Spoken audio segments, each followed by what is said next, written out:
اعوذ باللہ من الشیطان الرجیم بسم اللہ الرحمن الرحیم. ڈیئر اسٹوڈنٹس السلام علیکم. امید ہے آپ لوگ خیریت سے ہوں گے. On line revision class Urdu کی ہمارا لیکچر نمبر 2 ہے اور اس میں ہم جو ہے وہ بہادر شاہ ظفر کے بارے میں پڑھیں گے. بہادر شاہ ظفر کے بارے میں یہ مغلیہ خاندان کے جو تھے آخری بادشاہ تھے.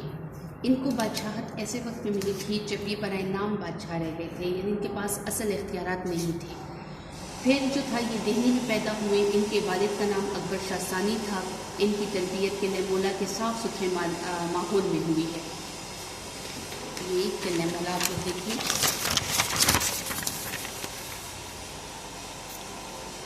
دہلی میں 5 قلعے جو تھے یہ بہت مشہور تھے. لال قلعہ، قلعہ مولا، پرانا قلعہ، سیری قلعہ، تغلق آباد قلعہ اور یہ قلعہ مولا.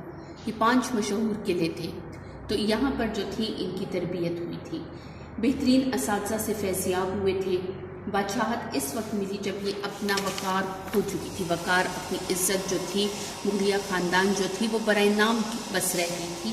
پھر ان کو انگریزوں نے جو ہے وہ قید کر لیا تھا، ان کو جلا وطن کر دیا تھا اور ان کو برما کے شہر رنگون میں جو تھا وہ قید کر دیا تھا. اور انہوں نے جتنی بھی غزلیں لکھی ہیں، جتنی بھی انہوں نے شاعری کی ہے، یہ انہوں نے قید کے دوران لکھی ہے. اور ان کی وفات جو تھی یہ انہوں نے قید کے دوران ہی ان کی وفات ہو گئی تھی. بہادر شاہ ظفر نے شاہ نصیر اور ذوق جیسے بڑے شعراء کی شاگردگی کی ہے. اس لائن کو آپ لوگ انڈرلائن کر دیں.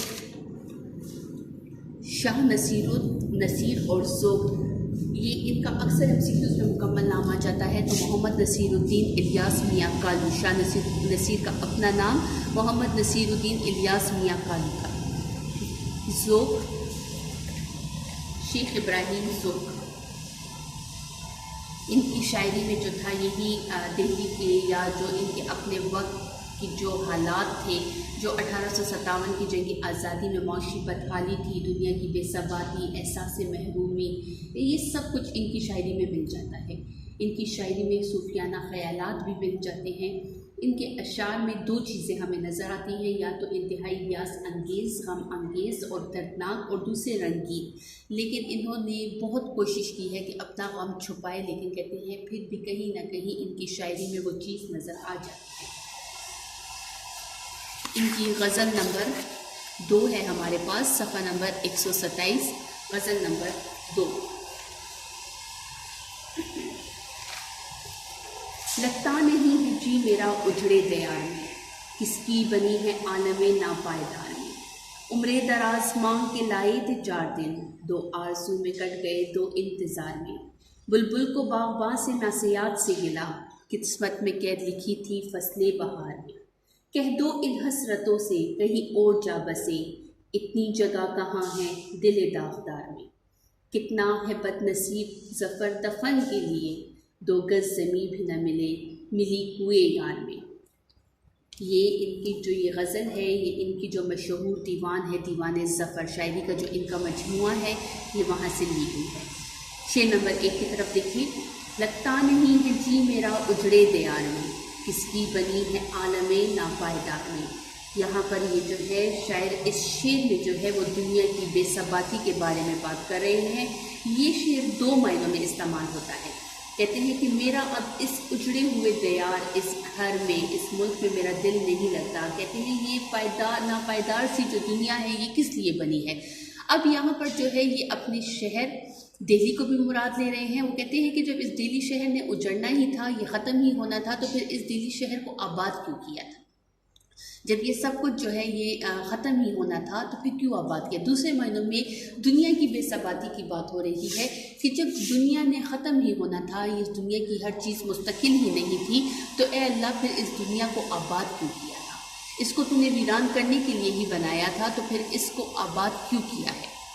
جی دل، اجڑے دیار، ویران شہر، عالم دنیا، ناپائیدار، فانی، ختم ہونے والی. تو اس شعر میں شاید یہی کہہ رہے ہیں کہ یہ دنیا جو ہے یہ ختم ہو جانی ہے، یہ دنیا کی ہر چیز ختم ہو جانی ہے، تو پھر اس دنیا کو آباد ہی کیوں کیا تھا؟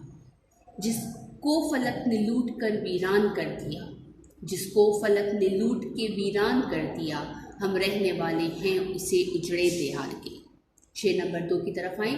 عمریں دراز مانگ کے لائے تھے 4 دن، 2 آرزو میں کٹ گئے 2 انتظار میں۔ عمریں دراز، طویل عمر، مرکب توصیفی ہے۔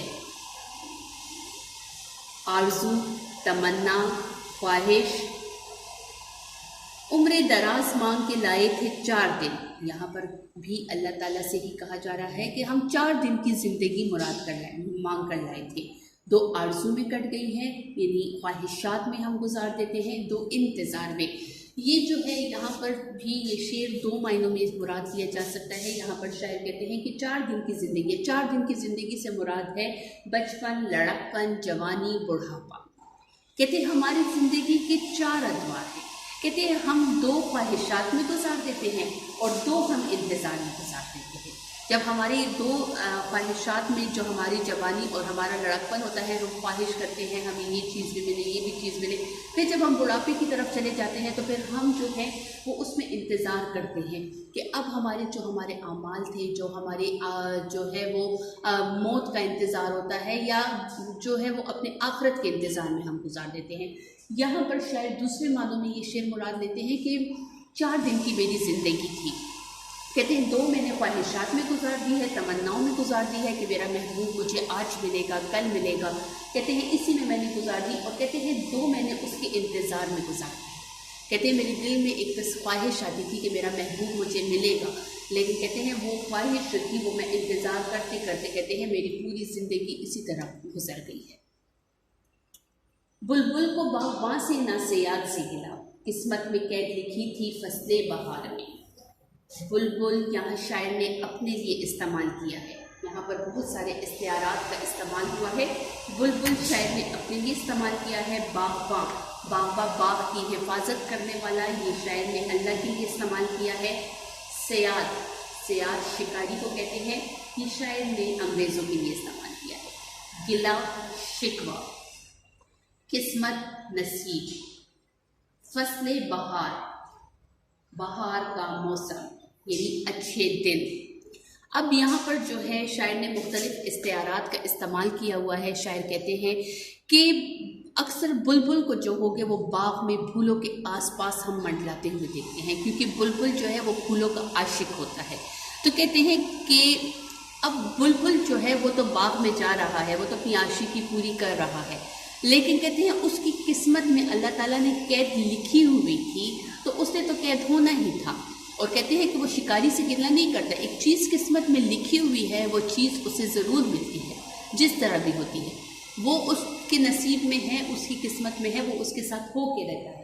تو یہاں پر بھی کہتے ہیں کہ مجھے جو ہے، شاعر کہتے ہیں کہ مجھے نہ جو ہے انگریزوں سے گلہ ہے، نہ مجھے کسی اور سے گلہ ہے، میری قسمت میں جو ہے وہ میرے اچھے دنوں میں، یعنی میری جو بادشاہت کے دن تھے اس میں میری قید لکھی تھی، تو کہتے ہیں مجھے قید مل گئی ہے۔ کہتے ہیں یہ قید میری قسمت میں تھی، مجھے کسی سے گلہ شکوہ نہیں ہے۔ یہاں پر یہ بلبل کا کچھ استعارہ کے طور پر استعمال کیا گیا ہے، مختلف تشبیہات اور استعارات یہاں پر استعمال ہوئے ہیں۔ تو کہتے ہیں کہ بلبل کی قسمت میں قید لکھی تھی، اس نے قید ہونا تھا، وہ باغ میں ہو، وہ پھول کے پاس ہو، وہ جہاں تھی وہ اس کی قسمت میں تھی، تو کہتے ہیں اسے باغباں سے یا کسی اور سے گلہ نہیں ہے۔ اسی طرح کہتے ہیں نہ مجھے انگریزوں سے گلہ ہے، نہ مجھے کسی اور سے گلہ ہے، میری قسمت میری زندگی میں قید لکھی تھی، کہتے ہیں مجھے قید ہو کر رہنا تھا، تو کہتے ہیں میں قید ہو گیا ہوں۔